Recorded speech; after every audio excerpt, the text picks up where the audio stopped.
Welcome to Speak Local, where we break down real, everyday Aussie English. Let's get into it. Simon, today we are talking about two things that sit right at the heart of Australian weekend life, the pub and the footy. If you have ever wondered what Australians actually do on a Saturday afternoon, this episode is for you. We'll cover the language, the culture, and one phrase you'll hear at every single sporting ground in the country. So pour yourself a coffee, settle in, and let's go. Hey, Jess, good weekend? Really good, actually. I finally tried that pub everyone's been talking about, the one on Crown Street. Oh yeah? How was it? Really nice. I went with my friend Chloe on Saturday afternoon. It was one of those classic Australian pubs. Timber everywhere, sport on the TVs, really relaxed atmosphere. We got there around midday and it was already pretty busy. Did you eat? We did. I had the chicken parmigiana, the parma, Obviously. obviously, and it was genuinely one of the better ones I've had. Crumbed chicken, good quality ham, the cheese was properly melted. Not that rubbery stuff you get sometimes. Was it a big serve? Huge. Came with chips and salad. I could barely finish it. And the chips were proper thick-cut chips, not the frozen ones. That's the test right there. Exactly. And the vibe of the place was just really comfortable. Everyone was watching the cricket on the big screen. There were families, a few groups of friends. It didn't feel touristy at all. It just felt like a local pub. That's what you want. Definitely. How about you? Wasn't there a game on? Let's take a moment to look at a few things from that conversation. Jessica said she went to a pub, short for public house. In Australia, the pub is one of the most important social spaces. It's not just somewhere to drink. People go to pubs for meals, to watch sport, to catch up with friends, or simply to sit somewhere comfortable on a weekend afternoon. Most pubs serve full meals and the atmosphere is generally casual and welcoming. She ordered the chicken parmigiana, often called simply the parma or the parmi, depending on where you are in Australia. This is one of the most popular pub meals in the country. It's a crumb chicken breast topped with tomato sauce, ham and melted cheese, usually served with chips and salad. If you walk into an Australian pub and don't know what to order, the parma is always a safe choice. Notice how Simon said, obviously. Not to be rude, but in an easy, friendly way. Australians often joke with each other through understatement. When Jessica said she'd had the parma, Simon's response wasn't surprise.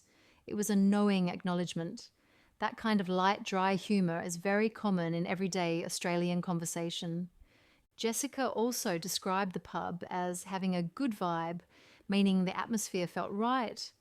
Vibe is widely used in Australian English to describe the general feeling of a place or situation. Now let's continue the conversation. Yeah, I went to the game. West Coast were in Sydney, played the Swans at the SCG. How did they go? Lost by 6 points, which is frustrating because we were in front for most of the third quarter and then completely fell apart in the last. Oh, that's rough. It is what it is. But the experience was great, honestly. I love going to the SCG. It's a beautiful stadium, really old, really atmospheric. Good crowd. Were there many Eagles supporters there? A few, not many. It's Sydney, so it's mostly Swans fans. But there were enough of us to make some noise. And everyone was pretty respectful, which you appreciate. Did you get food there too? A pie, because you have to. That's basically the law. It should be. Got one at halftime, a meat pie. Stood there eating it and watching the warm-up for the second half. It was perfect.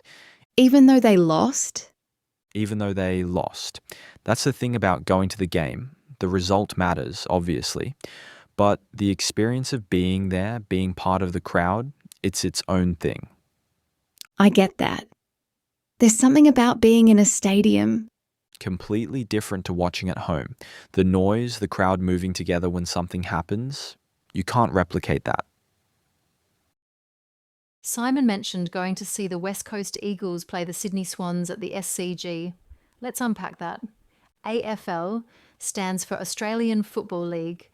This is the most widely followed football code in Australia, particularly in Victoria, South Australia, Western Australia, and Queensland. It is uniquely Australian. The game is played on a large oval field with 18 players per side, and the scoring system uses both goals and behinds. If you're living in Australia, especially in Melbourne or Perth, you'll encounter AFL culture constantly through conversation, on television, and in the general social fabric of those cities. The West Coast Eagles are a team based in Perth, Western Australia. The Sydney Swans are based in Sydney. Simon is a West Coast supporter, what Australians call barracking for a team.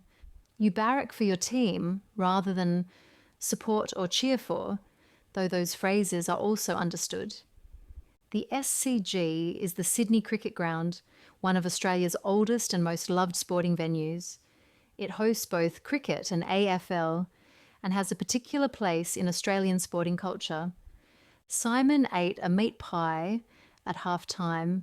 The meat pie is arguably the most iconic Australian sporting food. You'll find them at almost every stadium, footy club, and sports ground in the country. They're small, handheld pastry pies filled with minced meat and gravy. Eating one at a game is considered almost a ritual. Notice also how Simon described the result. It is what it is. This phrase is widely used in Australian English when something disappointing has happened, but the speaker is choosing not to dwell on it. It signals acceptance without complaint, which reflects something broader about Australian conversational culture.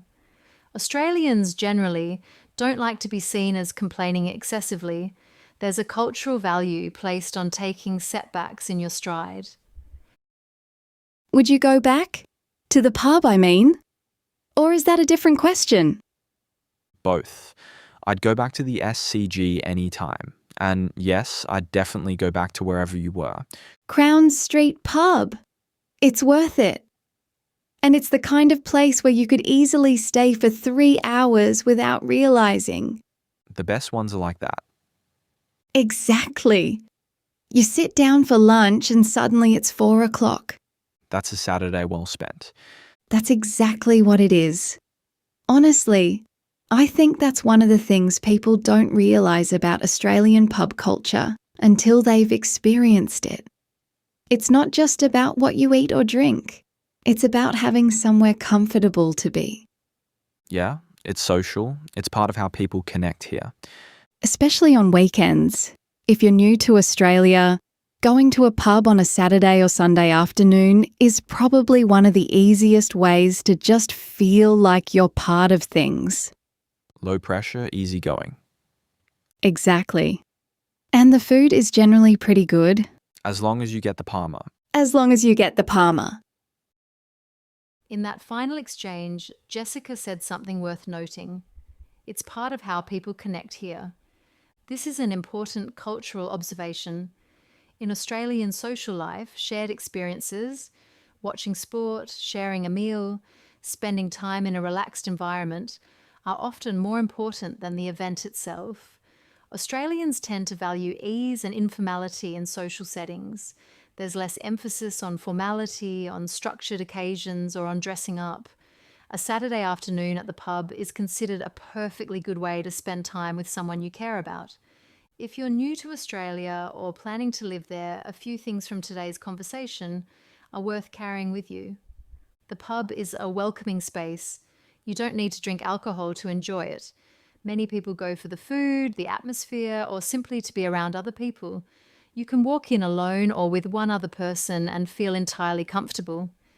AFL is genuinely central to Australian culture in a way that can surprise newcomers. Even if you have no prior interest in the sport, knowing a little about it, the teams, the basic rules, what barracking means, will help you connect with many Australians. And finally, notice the rhythm of today's conversation. Neither Jessica nor Simon was trying to impress the other. The language was direct, warm, and unforced. Sentences were relatively short. There was humour, but it was quiet and easy. That rhythm, relaxed, confident, unhurried, is very characteristic of everyday Australian English at its best. Thanks so much for learning with us today. If it helped, give us a subscribe, and the next lesson's ready when you are. This has been Speak Local, real, everyday Aussie English. See you next time. Catch ya.